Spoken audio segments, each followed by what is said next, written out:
Hi there and welcome to this devotion. Earning a promotion at work with a title change is very commendable. And what's interesting is that titles are very important to people. And yet, to be fair, there are a lot of people out there that don't put a lot of importance on titles. Yet, having said that, I'm yet to meet a person that admits that a title is important.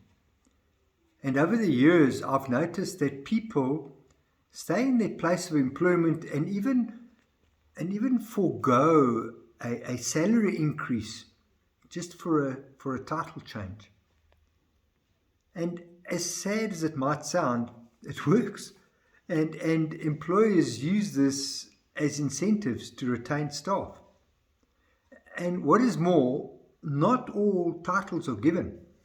Some titles are self-proclaimed. There are these larger than life characters that have appeared on the world stage that changed the very course of history. And what is so amazing about these larger than life characters is that they affected both the east and the western parts of the world. You know, at about 600 BC, Nebuchadnezzar ruled Babylon. And after this period, there was this Persian rule where guys like the names of Cyrus and Darius and Xerxes all ruled the same region. And these kings ruled regions that had rulers, that had pharaohs, that had kings. And these pharaohs, kings, and rulers were subject to these great kings. And to make their importance known, these Babylonians and later Persians, they gave themselves the title of King of Kings because they were literally kings of kings. You know, they were greater than just kings. And then centuries later, after Jesus dies and raises from the dead and ascends into heaven, we have this guy by the name of Paul who wrote these bunch of letters that we find in our Bible. And Paul latches onto this idea of the King of Kings, but instead of referring to a temporary earthly king that uses this title as a reference to how important they are themselves, Paul refers to this title as a title of Jesus.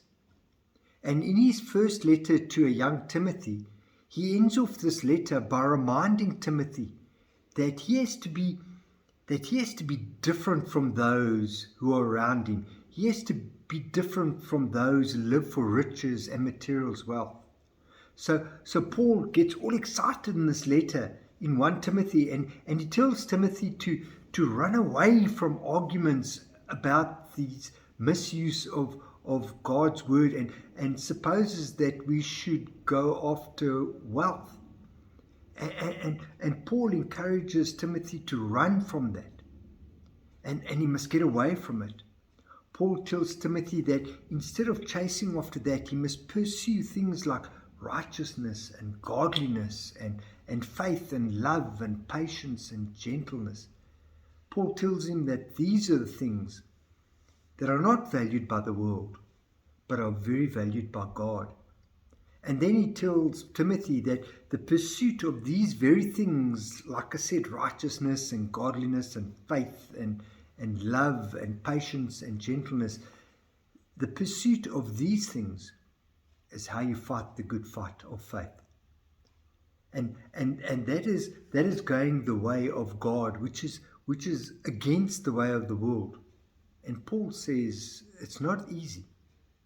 And so he says to Timothy to have this like this soldier's determination.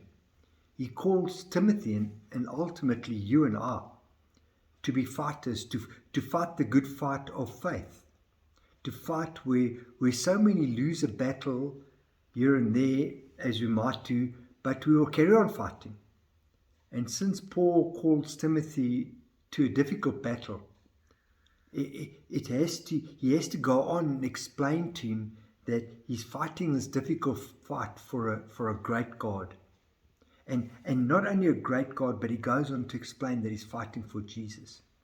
And knowing who Jesus is equips Timothy and ultimately you and I to fight the good fight. So here Paul describes Jesus to Timothy as, of course, the King of Kings. And unlike the King of Kings of old that proclaimed themselves to be this king, Paul says that Jesus is the King of Kings. And we're so used to singing these songs about Jesus being the King of Kings. But if we slow down just for a moment and we realize that we fight a good fight because Jesus is King of Kings, we are able to successfully pursue things like righteousness and godliness and faith and love and patience and gentleness.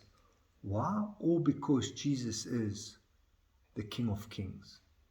And Paul encourages Timothy and you and I to turn to Jesus to fight the good fight because Jesus is the King of Kings. So until we meet again, may you fight the good fight because Jesus is the King of Kings. God bless.